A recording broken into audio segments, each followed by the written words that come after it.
Qu'est-ce que t'as fait? Qu'est-ce que t'as fait? Hey, what's going on, man?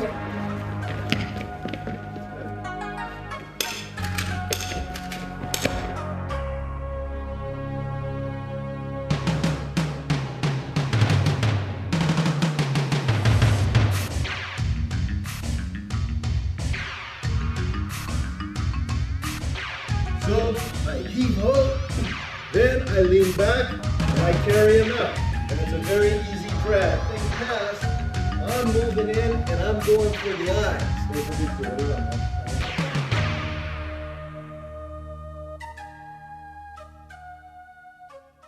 Hola, soy el sargento Jim Wagner. Bienvenidos a Protegiendo a Otros. La mayoría de vosotros sabéis pelear. Podéis defenderos a vosotros mismos, pero muy pocos habéis tenido la oportunidad de aprender a defender a otros. Yo he estudiado artes marciales tradicionales durante años y en ningún momento se ha tenido en cuenta la idea de que hay que proteger a otros. Te dicen que tienes que aprender artes marciales para proteger a tu familia y a tus seres queridos, pero nadie se toma el tiempo necesario para enseñarte cómo proteger a otras personas.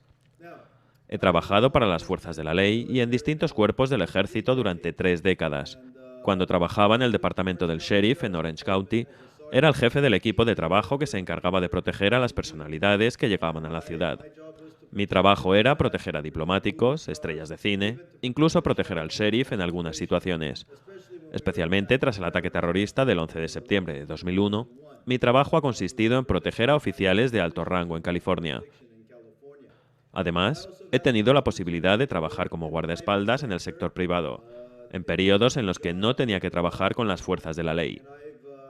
He sido guardaespaldas de Brad Pitt y Angelina Jolie y he tenido que organizar la seguridad en fiestas de Hollywood, en las que entre los invitados se encontraban estrellas de la talla de Shirley MacLaine. Ya se trate de tu profesión o se trate simplemente de proteger a tus seres queridos, tienes que saber cómo proteger a los demás.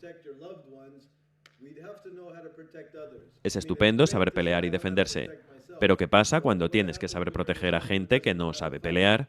¿Qué pasa si esa gente depende de ti? De eso es de lo que trata este DVD.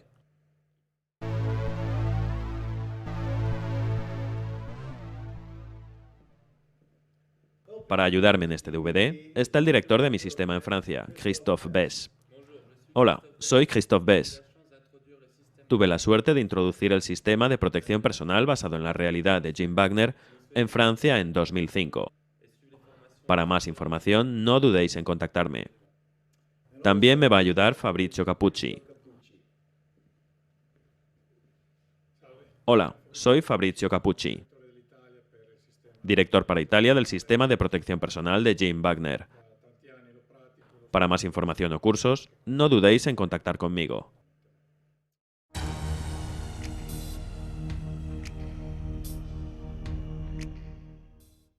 La primera técnica que vamos a ver se llama escudo humano. Es una técnica básica de guardaespaldas. Se emplea igual tanto en Israel como en Alemania, Canadá y muchas otras partes del mundo. Vamos a utilizar este tipo de técnicas de guardaespaldas, porque la idea es proteger a otras personas. No vamos a trabajar desde un punto de vista profesional, como si se tratara de ser un guardaespaldas de diplomáticos o personas importantes.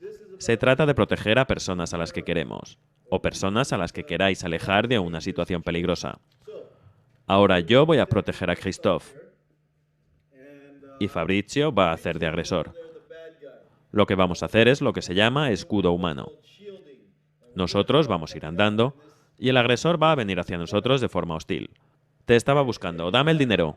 Aléjate de él, aléjate. Este es un proceso muy básico de un solo movimiento. Mientras vamos andando, yo veo que se acerca a alguien agresivo. Puede que él sepa luchar, puede que no. Puede que sea mi hermano pequeño. No importa. Lo importante es que se trata de alguien al que hay que proteger. Lo que vamos a hacer es empujarle con la mano hacia atrás para colocarme yo entre él y el agresor. En este caso, se trata de una cuestión de dinero. Y lo que yo trato es de evitar que se peleen. Si estoy en el otro lado, utilizo mi otra mano para empujarle hacia atrás y colocarme delante de él. Lo que hago es colocarme entre mi protegido y su posible agresor. Uno de los problemas con los que nos podemos encontrar cuando aplicamos la técnica del escudo humano es que cuando tú alejas a tu protegido del peligro, él puede seguir andando y tú no sabes dónde está. Te puedes encontrar enfrentándote a un agresor sin saber realmente dónde está la persona a la que proteges. En la siguiente técnica que vamos a ver, os voy a enseñar a mantener a vuestro protegido cerca, para que no haga cosas que no queréis que haga.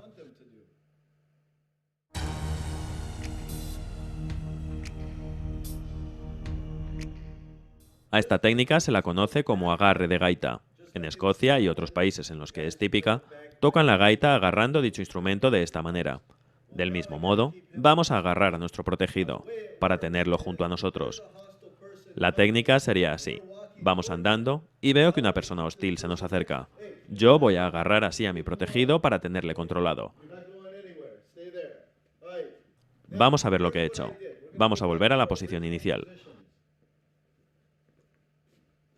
Cuando él se acerca, yo debo tener la mano con que mejor manejo las armas libre.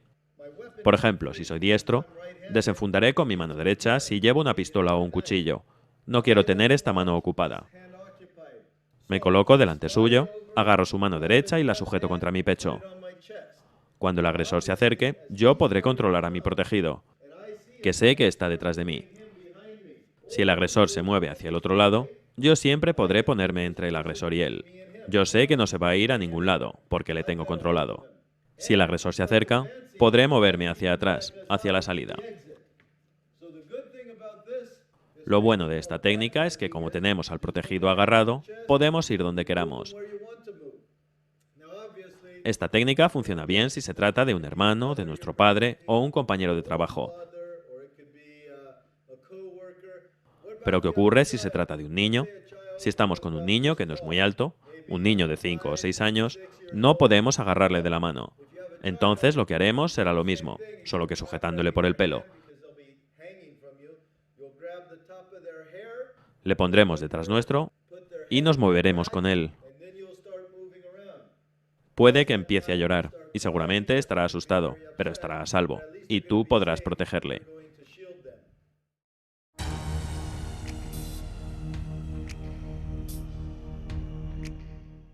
La técnica que vamos a ver ahora se llama cubrir y evacuar. En la esquina tenemos a un sujeto hostil.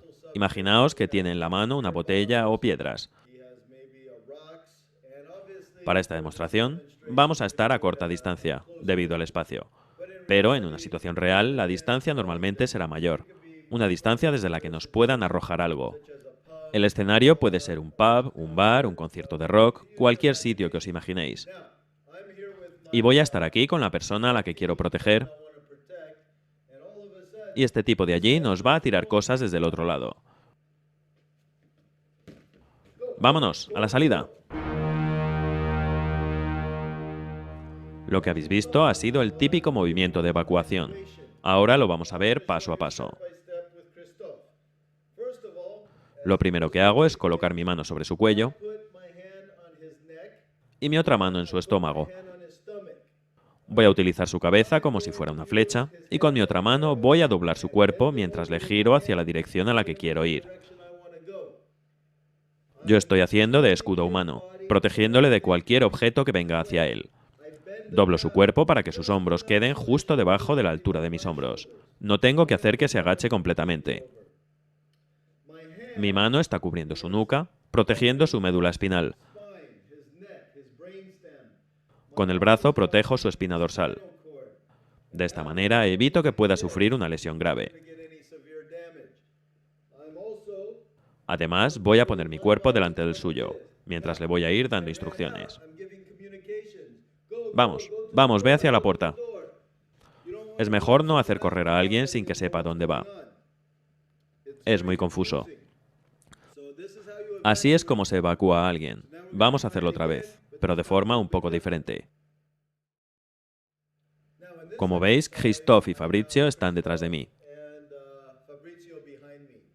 Fabrizio está a mi izquierda, que es vuestra derecha, y va a ser el que proteja a Christophe. Ellos van a andar hacia adelante. Yo, como instructor, lo que haré será dar un grito.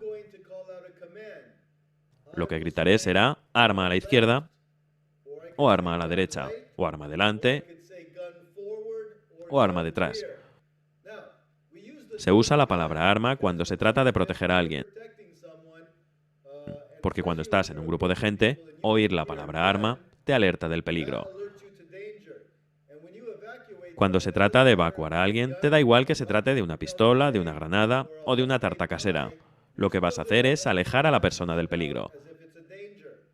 No importa de qué se trate. Incluso en la situación en la que alguien le tira un tarta al protegido, como broma o humillación, lo que haces es evacuarle de igual manera. Ellos van a caminar hacia la cámara y yo les voy a gritar alguna instrucción.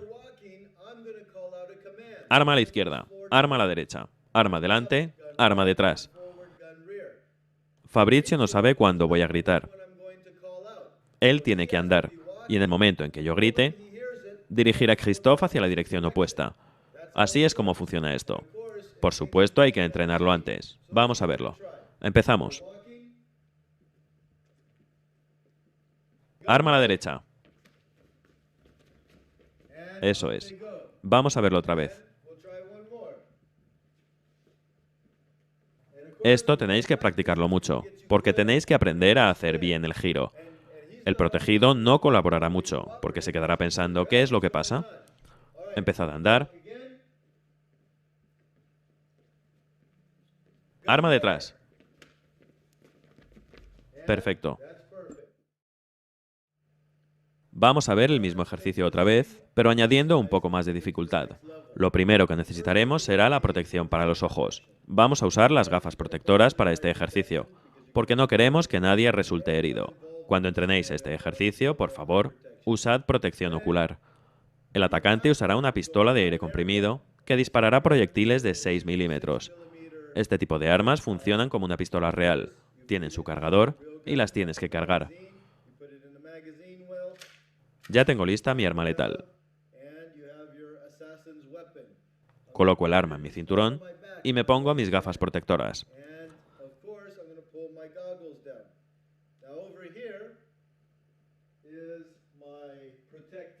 En este ejercicio, Christophe va a ser protegido por Fabrizio. Para entrenar esto con más realismo, lo ideal sería que hubiera algunas personas alrededor de ellos. Así ellos no sabrían quién va a ser el atacante, porque todo el mundo estaría actuando de manera natural. De repente, uno de ellos empezaría a dispararles. Vamos a realizar el ejercicio solo nosotros tres, pero tratad de imaginaros que aquí hay muchas personas y que yo soy solo una de ellas. Ellos van a empezar andando como han hecho antes. Vamos allá. Hola, ¿qué tal? Y de repente yo les voy a atacar. Fabrizio tiene que evacuar al protegido. No importa si Fabrizio es alcanzado o no. Lo importante es que cubra el cuerpo del protegido para que no le alcancen. Por eso, en el mundo de los guardaespaldas, se le llama a esa persona el atrapabalas. Él está realmente atrapando las balas con su cuerpo. Si alguien dispara a mi madre, a mi esposa o a mis hijos, yo les protegeré y haré de escudo. Si se trata de una situación profesional, tú llevas protección alrededor de tu cuerpo. Como ya he dicho, me he dedicado a esto durante años. Si la persona a quien proteges es alguien querido, no tendrás ninguna duda en hacerlo. Pero cuando se trata de un caso en que lo haces por dinero o por tu carrera, es un poco más duro. Pero si estás bien entrenado, lo harás sin ningún problema. Este es un ejercicio que podéis hacer. Una vez más, protegeos los ojos. Si vais a emplear pistolas de aire comprimido, usad protección para protegeros los ojos.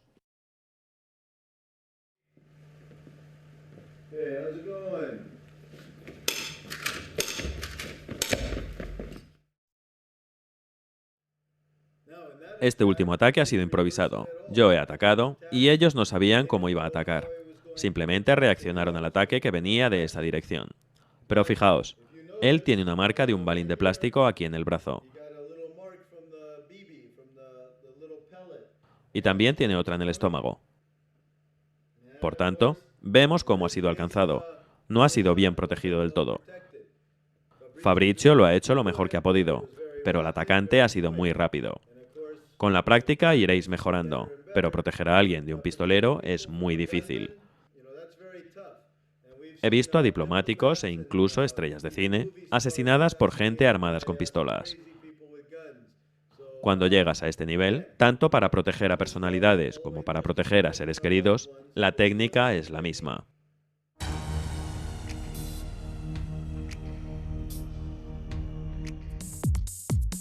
Let's get started.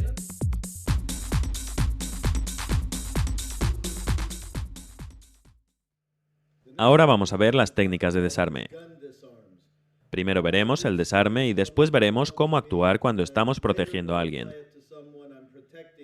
y el agresor nos apunta con una pistola. Como regla general, si puedo tocar el arma, se la puedo quitar. Pero si no la puedo tocar, las posibilidades de quitársela se reducen mucho. Porque en cuanto haga un movimiento, él va a tener lo que se llama reflejo simpático. Su sistema nervioso va All of a sudden, he's going to pull the trigger just because his muscles get scared. He gets scared, and if you ever get scared, even when you're driving, someone jumps in front of you, you grip the steering wheel. And so he may not intend to kill me, but all of a sudden I make a move, and he blows a hole through my heart. So, if I can touch it, I can take it. If I cannot touch it, I cannot take it. Now in this case, I'll be close to it, all right? And maybe he's about to rob me and I have a loved one behind me. So first we're going to deal with the technique. Now, in the martial arts, there's all kinds of fancy techniques and they have all kinds of fun ways to do things. But the truth is, you get one chance and one chance only. I personally prefer going the simplistic way, going simple, gross motor skills, and I do it the way some of the FBI agents do it. I do it the way some of the Israeli units do it that I trained with. Now, if someone has a gun, the first thing you want to do is quickly get offline as you're making your move. Because he's going to have a sympathetic reflex. And if you're still in line and he pulls it, you're going to get a hole in you. So, as you get offline, you immediately have to grab onto this weapon. You hang onto it with both hands. All this stuff where you come in with one hand, it's not going to work. In fact, try it at full contact, full speed, and I've proven it in my courses many times that very few people can grab with one hand. A firearm, especially a piece of metal that he can rip out, you got to get to that weapon and you got to control it with both hands because you cannot afford to let this slip. Now, I'm going to ask Fabrizio to pull as hard as he can and pull this away from me. Pull, pull hard. Yeah. Now, push it towards me. Push it towards me. All right. Try this experiment yourself. Everyone has good pulling ability. You're stronger when you pull, but you're weaker when you push out. So, the next thing I'm going to do is get out of the way, grab this weapon the best I can, and then smash it into his face. Not only am I shocking his system, not only am I hurting him with this weapon or my fist, but he's going to have a hard time pushing it away, right? But if you're starting to do all these fancy stuff, he can yank and pull it towards himself. Also, if you're doing all these fancy wrist twists and stuff, well, what shock is there to his system? He still hasn't experienced any pain or any shock. So I get out of line, I smash his face, and not only that, I drive into him. I want him backpedaling. I want him to lose balance. Now, once I finally hit him, I need to, as violently as possible, rip this thing from his hands. There is no pretty way to do it. You rip this thing from his hands the best you can. However, you just took away the bad guy's gun, and he's going to want it back. So I quickly back off and start pulling the trigger. Why do I pull the trigger? Is this cold-blooded murder? No, this is still the heat of battle. And in a real battle, if you take away a bad guy's gun, he's going to want it back. And he's going to try to get it before you shoot him. So, I quickly start shooting as he's coming towards me. If I hit him, great. But what about if it's empty? Who's the only one that knows the condition of this weapon? He does. It's his weapon. He brought it to the fight. Is it loaded? Is it a replica? Is it a toy? I don't know. But the moment I pull the trigger, I'm going to find out. Now, as he's coming to me, I find out it's a replica. So now I have a good piece of metal in my hand, and I start hitting him with this weapon. I pistol whip him. And of course, it's going to be with the finger in the trigger, because I just got done trying to shoot. In a real fight, there's no time to change it and do something fancy. You're going to have to go with what you got. All right. Now, let's go on and we'll do it full speed, and we'll show you from start to finish how it looks with Chris as the victim. Hey, Let's get let me start. Hey, let me start. I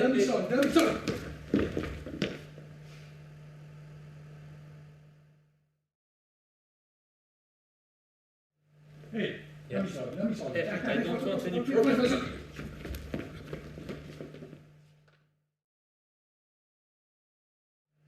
Now, in this scenario, we were using a rubber gun.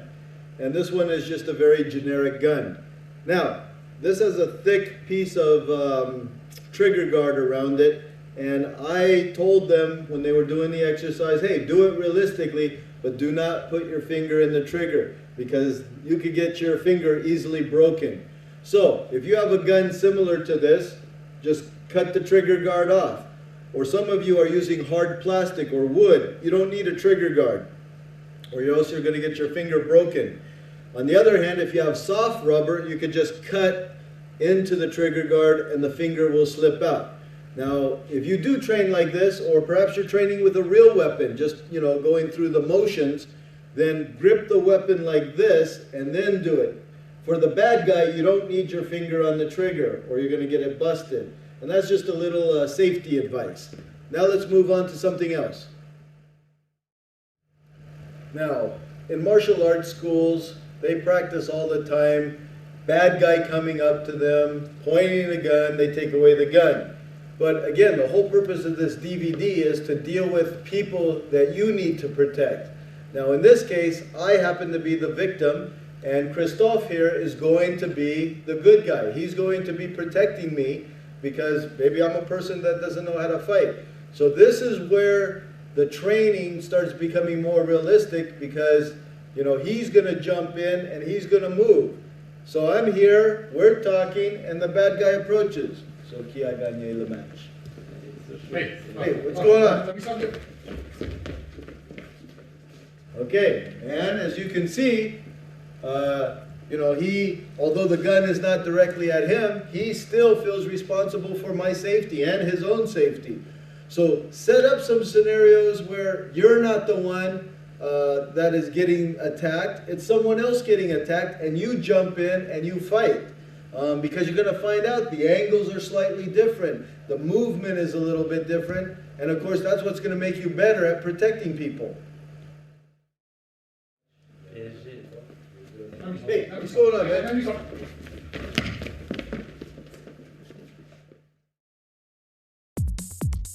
Hey, Fabrizio, what do you want, man?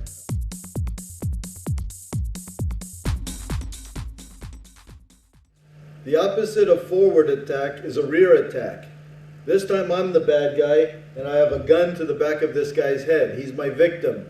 Now I train my people, my instructors, and my students just like this.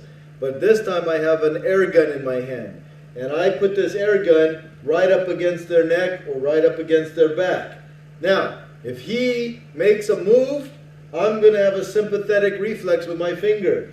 Or I will shoot him if I think he's trying to jump me. So, Fabrizio, put your hands up. And what happened? Did it miss you? Yeah. Okay. The reason it missed him is, and I'll unload this,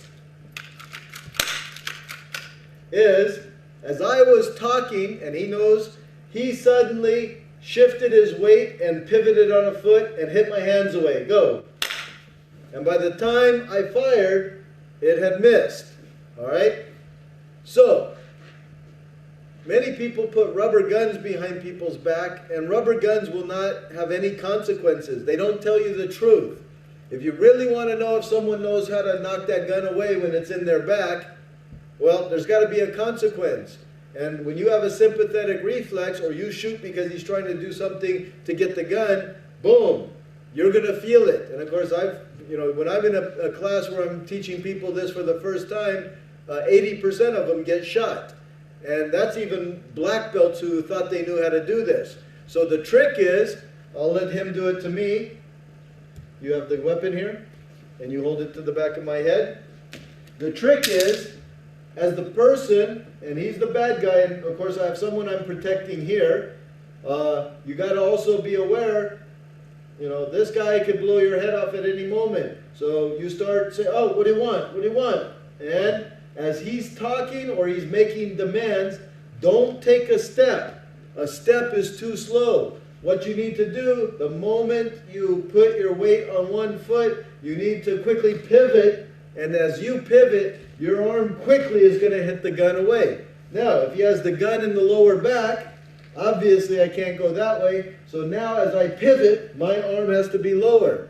Once you get into this position, everything else is the same, and the technique is exactly the same. But if you want to know if you can really do it, get an air gun and put it against someone's back and do it like real. Hey Fabrizio, what do you want, man?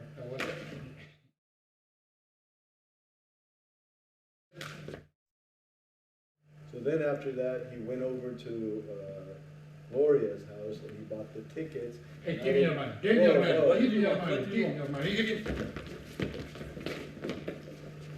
Good. And that's how it's done.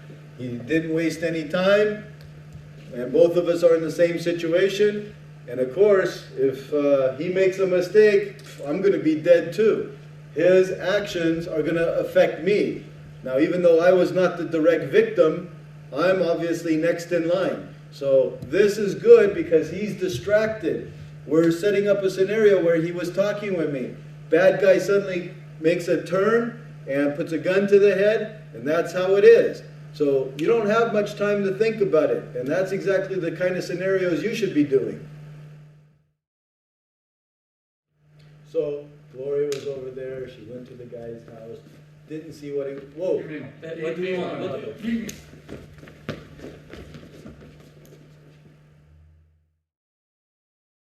Okay, so when do you see the person again? What time do you... Yeah, what do you-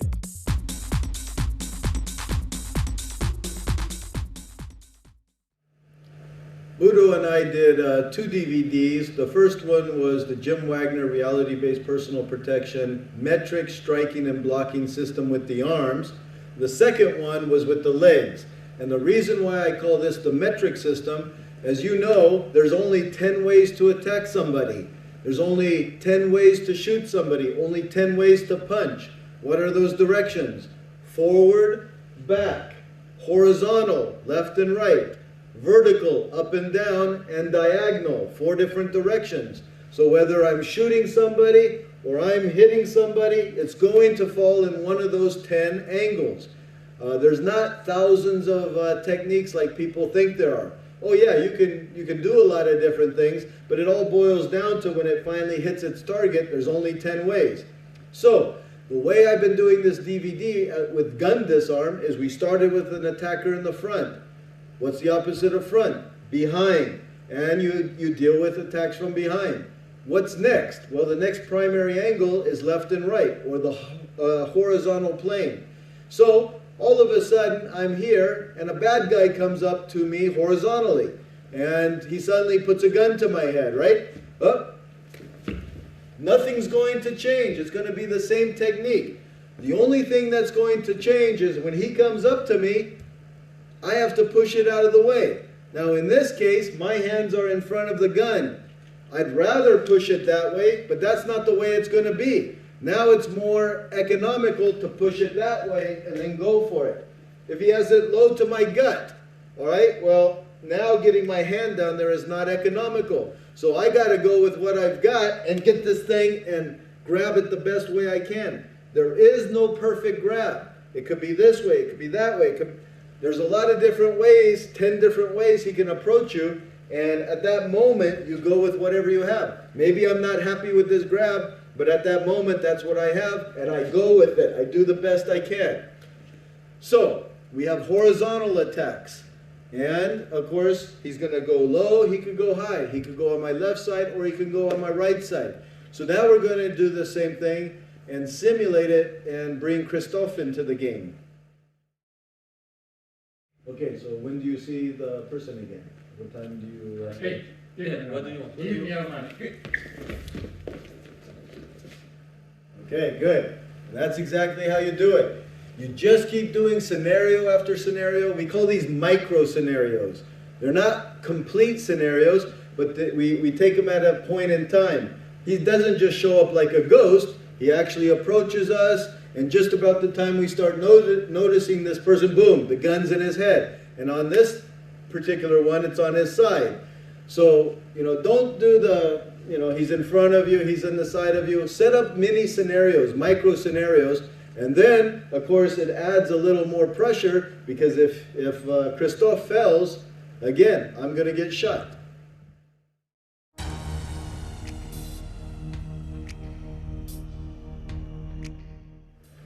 Okay, the next thing we're going to do is we're going to do a knife attack. And I have Christophe and Fabrizio in a corner right now. And I'm going to approach them, and I'm actually going to try to attack Christophe. And Fabrizio is going to try to jump in the way and prevent this knife attack, or push Christophe back. I don't know how he's going to do it, but he's just going to be in charge of protecting Christophe. So we turn around, and they face me. And of course, I have a weapon hidden behind my back, and I start approaching. Hey, you owe me money, man. Hi, good. Now, I used a chemical attack. I didn't do a knife. And that's exactly what you're going to do for your students or your partner. You tell them you're going to give them a knife attack, but in reality, you have a cup of water, and you splash it right in their face. And of course, it will catch most people by surprise. Now, fortunately, Fabrizio's had a little training, so he's much better off knowing how to protect himself. But I guarantee you're going to hit most people, and for a minute, or not a minute, a second or two, they're going to be shocked because they're not expecting that kind of attack. And criminals do chemical attacks. Fortunately, it's not often, but it happens enough. So I'm going to teach you step by step how to survive a chemical attack.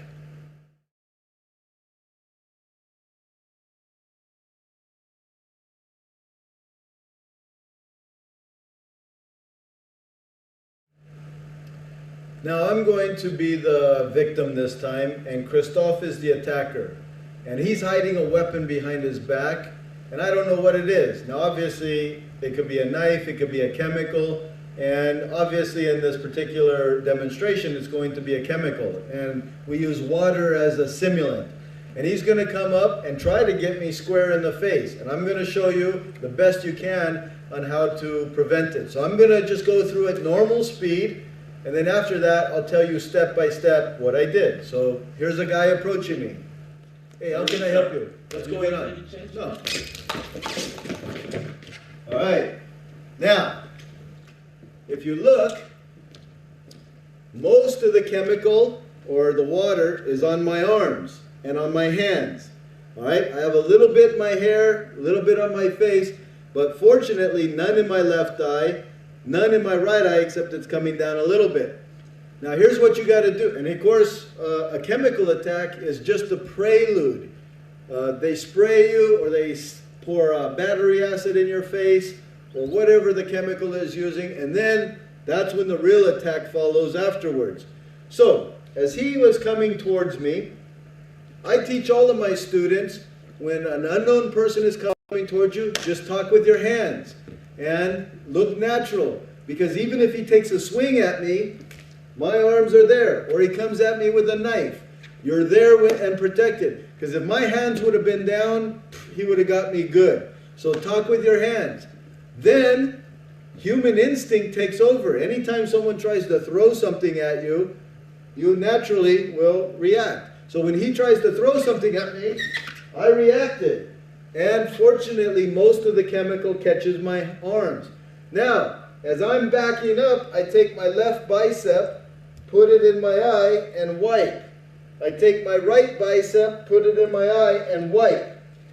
And, of course, the bottom part of my forearm is also wiping the hair a little bit. Now, of course, you got to do it fast, and because you have a fight coming. But you're trying to prevent it from any dripping into your face. And, of course, I'm stepping back because there might be particles in the air. And especially if it's an aerosol type of weapon, you'll have little liquid particles in the air, and you breathe that in, you're going to start choking and gagging. So you step back away from the cloud, you wipe, and you get ready for the fight, because he came right after me. Now, after the fight's over, or you escape, you need to do decontamination. You need to get to a water source immediately and flush your face or whatever parts were exposed with water. Unless you saw what it was, it could, you have to assume the worst. And if it's an acid, it's going to start eating away your skin, and you need to get it off you. Then you got to direct someone, hey, call 911 or call the ambulance, get them over here. I have a chemical on my face. And of course, most ambulance and fire departments, they have solutions in their vehicles because they deal with industrial chemicals all the time. So now what I'm going to do is demonstrate it one more time, but this time I'm going to be the attacker, and we'll let Fabrizio do it one more time and show us how he's going to again protect Christophe. Full speed, full contact. So now that you know what to expect, Fabrizio is going to show you exactly how it's done and how he's going to protect the person he's protecting. So here we go. Hey, Chris, you owe me some money, man. Hey, get out of my way. Okay, good. And that's how he's going to protect. Now, where did this technique come from? Well, to tell you the truth, it did not exist before the year 2002. I've been through military training and police and SWAT training all over the world. Nobody was doing anything against these type of attacks. Yes, we were, when you're in the military and police, they spray you and stuff, but they really didn't explain, well, what do you do if you're lucky enough to get your hands up or to get away from it? How do you keep fighting it? So, when I was in counterterrorism school at the Federal Law Enforcement Training Center in Artesia, New Mexico, when I was being trained as a counter-terrorist, they said, well, tomorrow we're going to put a chemical on you, and you're going to have to fight 2 terrorists attacking you. I said, all right. And they said, you could do whatever you want, but we will come in and attack you with chemicals. So that night I thought, well, how am I going to, reduce the effects? How am I going to prepare myself? And then I thought of this technique, and I said, well, as long as my hands are near my face, I'm going to instinctively put them up. Then the rest of it just came naturally. And to my surprise, when they attacked me, 90% of it didn't even hit me. And I had to deal with very small amount of chemical. And I had to fight the 2 guys off, which I did successfully. Then, after that, I knew I had a good idea. I started sharing it with other units, with other people, and everyone liked it, and no one had seen anything different. And so for the last several years, I've been teaching this, and everyone seems to like it, and it seems to work, and until someone comes up with something better, this is the way you're going to survive a criminal terrorist attack, or, well, not a terrorist attack, because a terrorist is going to use heavy weapons, but a criminal using light weapons or light chemicals such as pepper spray, ammonia, bleach, those kind of things. And it could even be in a bar or a pub where someone comes up to you with a beer and they're angry at you and they throw that in your face. That's going to be your defense, and it's not going to slow down your thinking.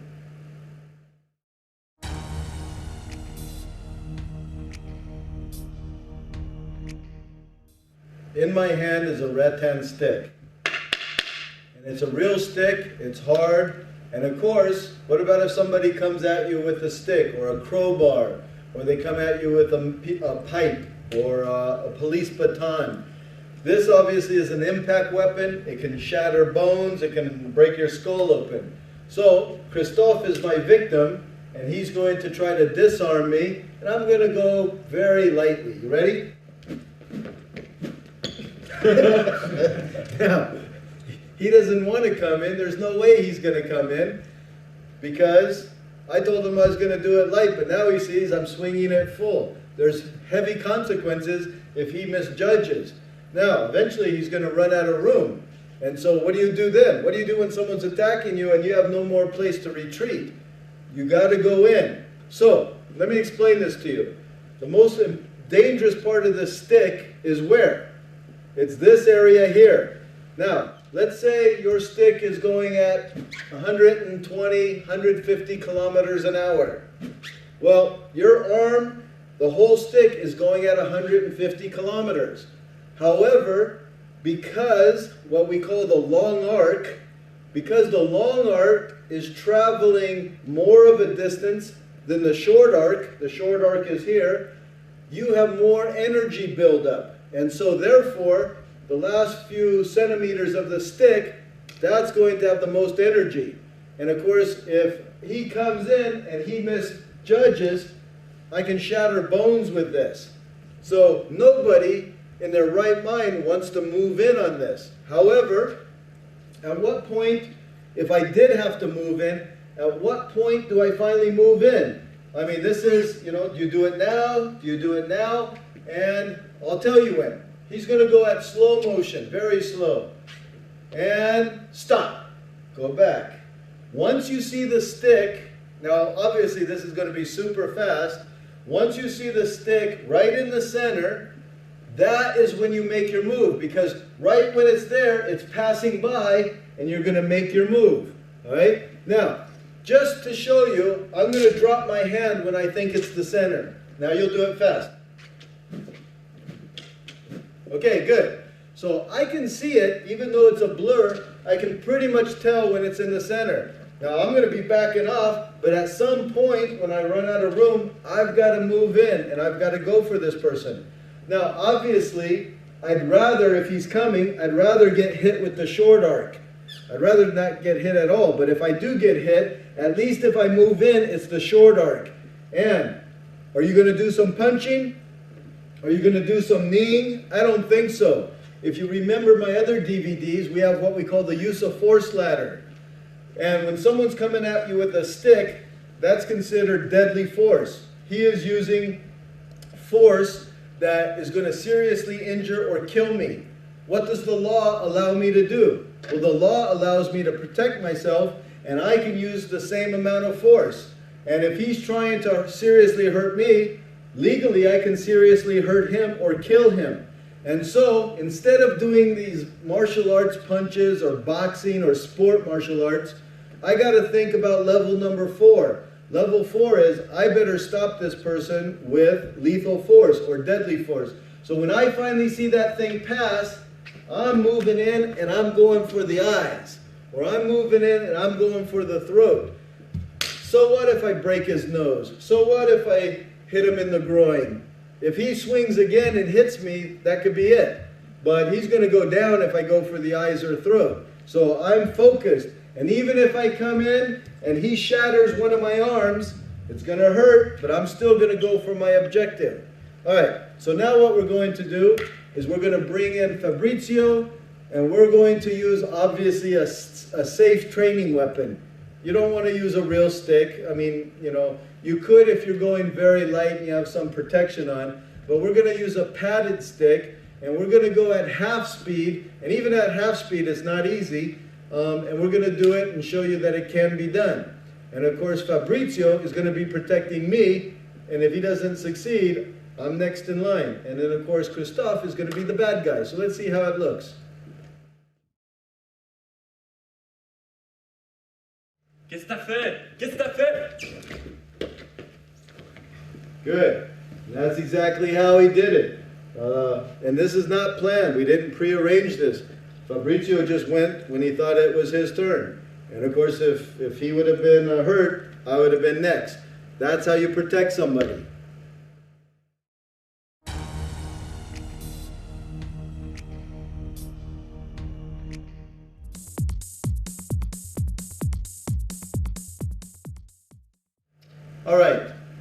going to get into a different subject, still protecting people, still protecting others, but this time it's going to be how to rescue someone from a hostile situation, or in some cases, a dangerous situation. So, we have Fabrizio here, and I knocked him out during a bar fight. Now, the problem is, he's on the floor, and now his friend comes up, and he has to deal with me. And I want this guy to start... Hey, back off! Back Okay. So, what he did is he started dragging him out by the wrist. And of course, that's the best way.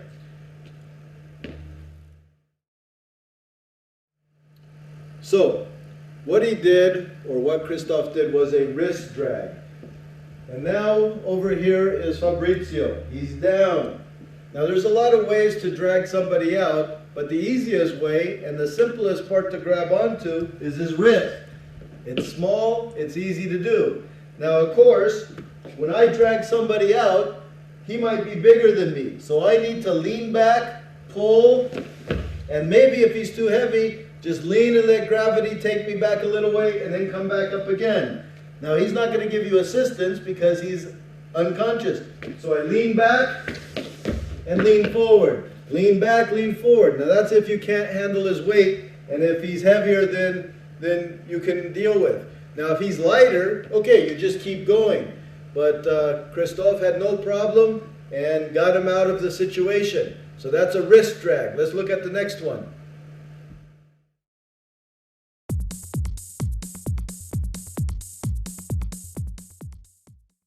Now, the wrist drag is a good one because you can grab the wrist, pull them out, and if someone starts approaching you, you can suddenly get in front and protect them. All right, but if you're in a situation where, let's say a school shooting, a terrorist shooting, or an office shooting, where you're not really concerned about someone coming up to you right away, there's the Georgia Street Drag. That's right, Georgia Street Drag. Now, a lot of fire departments in America call it by this name. I don't know exactly where they got that name from. In fact, a lot of firemen I talk to don't know where it came from. It's just a name for this technique. But the technique is very good, very practical. I have my victim on the ground, and I'm going to evacuate him out. I come up to him, and I reach under his neck, and I pull him up like a unit, and I force him forward. Now, he's unconscious, so he's not any help to me. Then, I cross his arms. I can control them just by putting weight on my chest on his back. And he's unconscious. Now, I will reach in and grab the opposite arm. Reach in, grab the opposite arm. And this is going to help lock his arms when I start lifting him up. Now, you don't want to lift up with your back or you're going to probably tear your back out. So when I lift him up, it's like weightlifting. I'm going to lift him up with my legs and then I'm going to lean back. So I heave ho, then I lean back and I carry him out. And it's a very easy drag.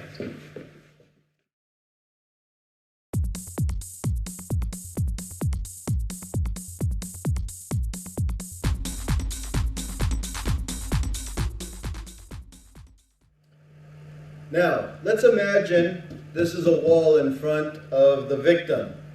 This wall extends into, who knows, 100 yards, 100 meters, 10 meters. It doesn't matter. For now, this wall is protecting the victim. On the other side of the wall is the shooter. Perhaps bullets are still flying overhead. Now, over here, we have Christoph. Christoph does not want to put his head or any part of his body above this wall or he's going to get his head shot off. So he crawls up to the victim and now he notices the victim is wounded, it's still got some life in him, and he's going to put his knees under his armpit. Then he's going to start pushing with his legs and then pulling his knees back up. Pushing, pulling, pushing, pulling. This is what we call the knee drag rescue. And this is good because it's using the muscles of his legs to drag him out. And of course Fabrizio is quite a bit bigger than Christoph, so he needs his legs to really keep his body going.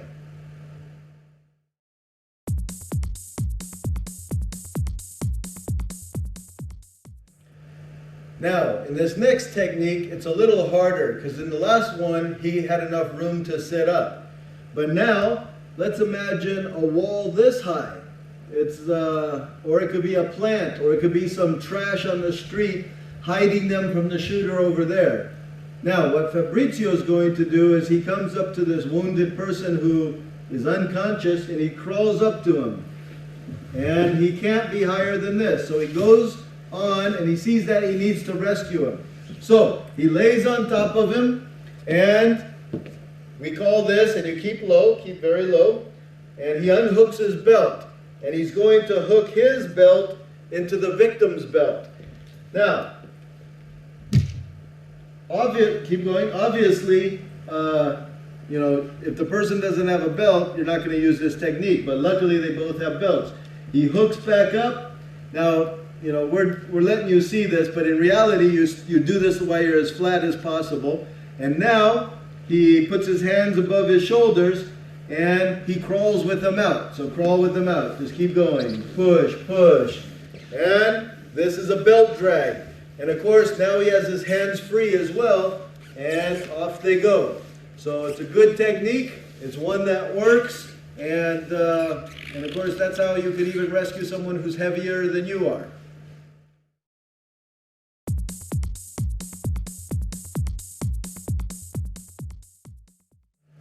Now, the next one, perhaps the person doesn't have a belt, or perhaps the belt is too weak. So we're going to do one that they use in the militaries around the world, and this one is a low crawl back carry.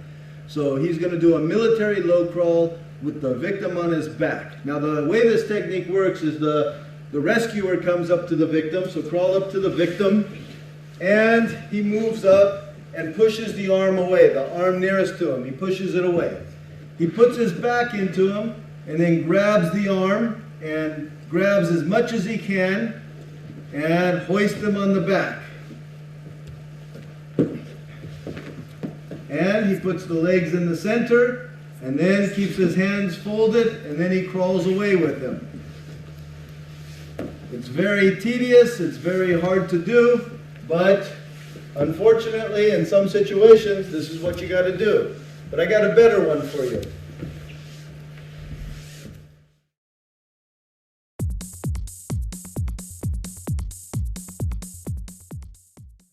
Now, for about 12 years, that last technique was the one I taught to my classes, to SWAT teams, to ERT teams, to special operations team around the world.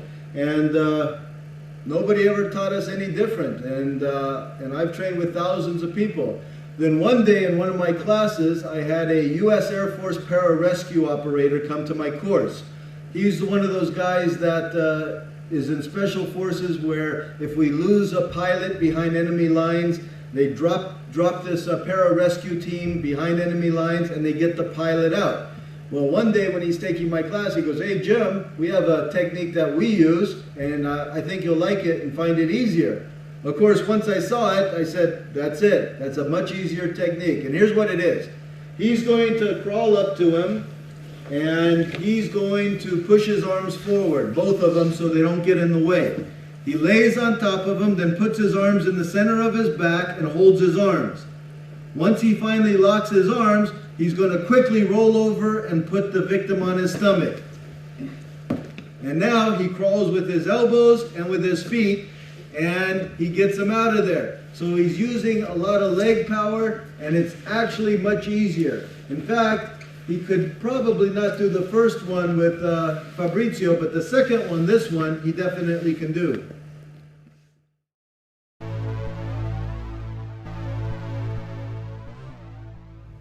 Now some people are going to say, what does all this have to do with the martial arts? Why should we be learning how to rescue people or crawl out with people?